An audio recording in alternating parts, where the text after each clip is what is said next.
दी print के YouTube channel को subscribe करें और ताज़ा अपडेट्स पाने के लिए बेल आइकन दबाएं।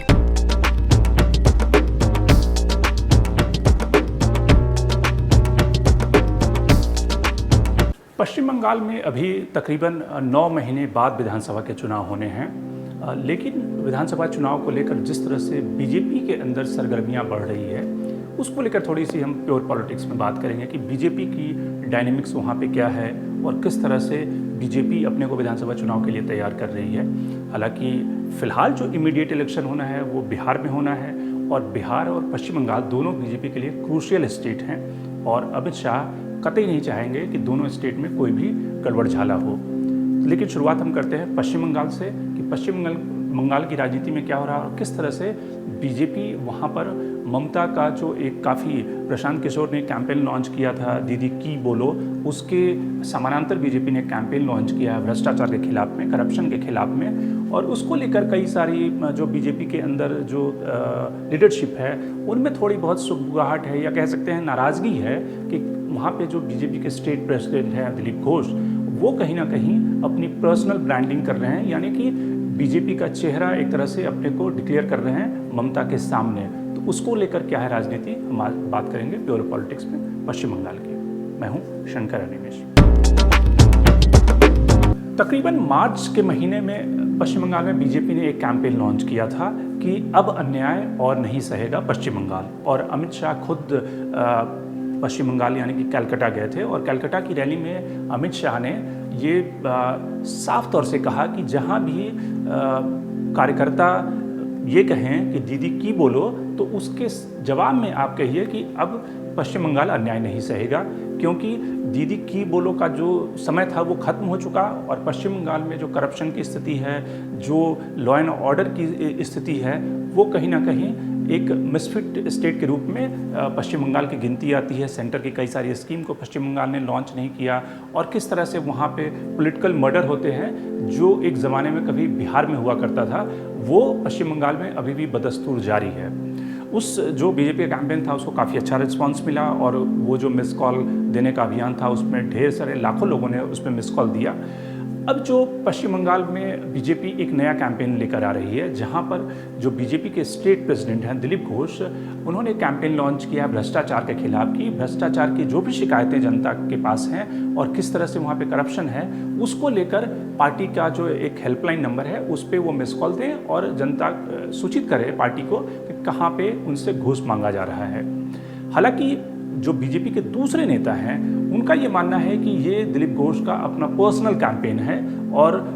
पार्टी चूँकि अगर कोई कैंपेन को लॉन्च करना चाहती है या कर रही है तो उसमें सभी को एकजुट होकर दिखना चाहिए या कम से कम ये मैसेज जाना चाहिए कि ये पार्टी का कैंपेन है और कहीं ना कहीं वो अपने को इस तरह से पोजीशन करना चाहते हैं कि ममता के सामने जो चीफ मिनिस्ट्रियल कैंडिडेट बीजेपी, हालांकि बीजेपी ने अभी तय नहीं किया है कि पश्चिम बंगाल में बीजेपी की तरफ से कोई चीफ मिनिस्ट्रियल कैंडिडेट होगा, वो किसी चेहरे को सामने उतार कर चुनाव लड़ेंगे या फिर कलेक्टिव रिस्पॉन्सिबिलिटी के तहत चुनाव लड़ेंगे। लेकिन बाकी लीडर्स को लगता है कि कहीं ना कहीं दिलीप घोष ये अपनी ब्रांडिंग कर रहे हैं। हालांकि दिलीप घोष का कहना है कि सेंटर से उनकी बातचीत हुई और सेंटर से बात करने के बाद ही उन्होंने ये कैंपेन लॉन्च किया है। अब सवाल है कि पश्चिम बंगाल में जो बीजेपी की लीडरशिप है वहाँ पर इस पोस्ट के लिए, क्योंकि अगर आप देखें कि लोकसभा का जो 2019 का चुनाव था वहाँ पर बीजेपी को एक बड़ी सफलता मिली। बीजेपी तकरीबन 18 लोकसभा की सीटें जीती और 17% से जो उनका वोट शेयर था वो बढ़कर 40% तक आ गया, 40% तक वोट उन्हें मिला।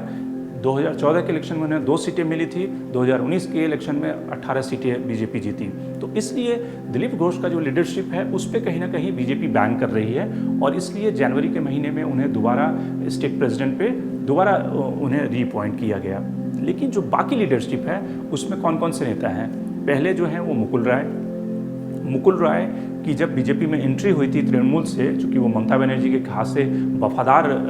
एक तरह से सिपा सलाहकार माने जाते थे और उनकी जब बीजेपी में एंट्री हुई तो एक काफ़ी बिग कैच के तौर पे उन्हें प्रोजेक्ट किया गया था। लेकिन बाद के दिनों में मुकुल राय के पास न तो पश्चिम बंगाल की यूनिट में कोई बहुत ज़्यादा उनकी इन्वॉल्वमेंट रही, क्योंकि दिलीप घोष जो हैं वो ज़्यादातर अपने तरीके से उस यूनिट को चलाते हैं, और न ही सेंटर की जो पॉलिटिक्स है उसमें उनका कहीं ना कहीं इन्वॉल्वमेंट रहा। तो मुकुल राय एक तरह से आज की तारीख में कह सकते हैं कि असंतुष्ट हैं और वो इस तरह का सिग्नल दे रहे हैं कि वो तृणमूल में वापस जा सकते हैं। हालांकि ममता बनर्जी ने अभी तक उन्हें वो ऑफर नहीं दिया है। तृणमूल के जो छोटे मोटे नेता हैं वो उन्हें ऑफर देते रहते हैं। अब मुकुल रॉय को लगता है कि अगर कैबिनेट का रिशफल होता है और उसमें उन्हें जगह मिल जाती है तब तो वो पार्टी में रहेंगे या फिर वो अपने रास्ते तलाश सकते हैं दोबारा तृणमूल में। दिलीप घोष, मुकुल राय के अलावा वहाँ पे जो बाकी लीडरशिप है उसमें एक तथागत राय की नई एंट्री हुई है। तथागत राय आपको पता होगा कि वो मेघालय के गवर्नर थे और अभी उन्होंने उनकी वो जो टर्म है ख़त्म हुआ है और उन्होंने इच्छा जताई है कि वापस से वो एक्टिव पॉलिटिक्स में लौटेंगे। और उन्होंने ये भी कहा है कि वो तैयार है पूरी तरह से अगर उन्हें आलाकमान बड़ी रोल के लिए कहता है, यानी कि बड़ा रोल पॉलिटिक्स में चीफ मिनिस्टर का पद होता है तो वो उसको लीड करने के लिए भी तैयार है। हालांकि तथागत राय तकरीबन 74 साल के हैं और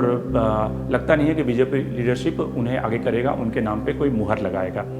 लेकिन जो बाबुल सुप्रियो हैं, बाबुल सुप्रियो यंग हैं, डायनेमिक हैं, सेंटर की जो कैबिनेट है उसमें मिनिस्टर हैं, साथ ही वो फिल्म स्टार रहे हैं और उनकी जो एम्बिशन है, जो एस्पिरेशन है वो भी कहीं ना कहीं हिलोले मार रही है। और उनको लगता है कि दिलीप घोष के समानांतर, क्योंकि वो एक सॉफ्ट चेहरा है दिलीप घोष के मुकाबले, दिलीप घोष काफ़ी एग्रेसिव हैं, नेशनलिज्म के जो इशू होते हैं, हिंदुत्व के जो मसले होते हैं उस पर काफ़ी एग्रेसिव टोन उन्होंने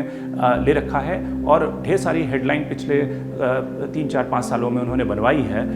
तो बाबुल सुप्रियो को लगता है कि वो एक सॉफ्ट चेहरा है और वो यंग हैं, उनमें एक डायनेमिज्म है और वो एक इस पद के लिए सही मुफीद उम्मीदवार हो सकते हैं। लेकिन बाबुल सुप्रियो ही अकेले नहीं हैं, उनके अलावा भी वहाँ पे लाइन अभी लंबी है और उसमें ढेर सारे नाम हैं। लेकिन सवाल है कि बीजेपी जो हाईकमान है वो ये उसको फैसला लेना है कि वो किसी चीफ मिनिस्ट्रियल पद के साथ या फेस के साथ चुनाव में उतरेगा या एक कलेक्टिव रिस्पॉन्सिबिलिटी के तहत। क्योंकि कई बार ये होता है कि जब आप किसी को फेस प्रोजेक्ट कर देते हो तो उसके नुकसान भी होते हैं और ढेर सारे नेता लग जाते हैं उनको हराने के लिए। पश्चिम बंगाल अमित शाह का सबसे जो टारगेट स्टेट है और वहाँ पे वो जो सारी वहाँ की रणनीतियाँ हैं वो अमित शाह खुद बनाते हैं, तो इसलिए उनकी नज़र है। अब हम थोड़ी सी बात बिहार की कर लेते हैं, क्योंकि बिहार का जो विधानसभा चुनाव है वो सबसे अगले 2 महीने में होने वाला है और वहाँ पर अभी तक जो संकेत मिल रहे हैं कि ये जो विधानसभा चुनाव होगा वो अपने टाइम पे होगा। पहली बात जो इलेक्शन कमीशन ने साफ कर दिया है। दूसरी जो खबरें आ रही हैं, जो संकेत मिल रहे हैं कि ये जो विधानसभा चुनाव होगा अनलाइक 2015 के इलेक्शन से अलग होगा इस मायने में, क्योंकि ये इस इलेक्शन को 5-6 फेजेस में नहीं कराया जाएगा, ज़्यादा से ज़्यादा 2 फेज़ या 3 फेज़ में ही ये चुनाव होगा। तीसरी जो बड़ी बात वहाँ की है कि ज़्यादातर जो कैंपेन होगा वो कैंपेन डिजिटल होगा और जो फिजिकल कैंपेन होगा वहाँ पे भी इलेक्शन कमीशन जो है नंबर ऑफ बूथ्स काफ़ी ज़्यादा बढ़ा रहा है और वहाँ पे जो कैंपेन करने के लिए लोग जाएंगे उनके साथ 2-3 लोग ही साथ में होंगे। जो नामांकन दाखिल किया जाता है उसमें जो 50-100 गाड़ियाँ चलती है वैसा नहीं होगा। लेकिन जो इंटरेस्टिंग बात हो रही है बिहार की पॉलिटिक्स में वो हो रही है कि फिर से रीअलाइनमेंट हो रहा है। नीतीश कुमार मांझी जी को अपने साथ ला रहे हैं। मांझी ने कल घोषणा की कि वो जो यूपीए का एक तरह से जो कुनवा है, जो महागठबंधन है, उसको छोड़ रहे हैं और वो एनडीए में शामिल होंगे। तो कहीं ना कहीं नीतीश कुमार मांझी को शामिल कराकर चिराग पासवान को बैलेंस करना चाहते हैं और एक जो मांझी वोट बैंक है, जो महादलित का वोट बैंक है, उस पर उनकी नज़र है। साथ ही वहीं आरजेडी में भी ऐसी रीअलाइनमेंट हो रही है और आरजेडी का जो खेमा है, जिसमें अभी थोड़े दिन पहले श्याम रजक गए हैं जो जेडीयू में मंत्री थे, तो कहीं ना कहीं बिहार की राजनीति में वो सारे परमुटेशन कॉम्बिनेशन जो चुनाव के समय होते हैं, जो मौसम वैज्ञानिक होते हैं, वो दूसरी तरफ कूद जाते हैं। तो वैसा देखने को मिल रहा है। लेकिन देखने वाली बात होगी कि जेडीयू और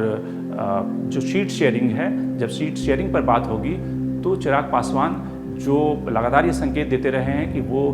कहीं ना कहीं छोड़ भी सकते हैं इस कैंप को, एनडीए को, वो क्या एनडीए में बने रहते हैं उतनी ही सीटों के साथ जो नीतीश कुमार उन्हें ऑफर कर रहे हैं, या फिर वो महागठबंधन में शामिल होने की तरफ या फिर अकेले दम पर चुनाव लड़ने की दिशा में कदम उठाएंगे। Shankar animes the print. लेकिन आप हमारे YouTube चैनल को सब्सक्राइब करना ना भूलें और साथ ही अपने जो रिएक्शन है, अपनी जो प्रतिक्रिया है और अपने जो सुझाव हैं निश्चित रूप से हमें भेजें।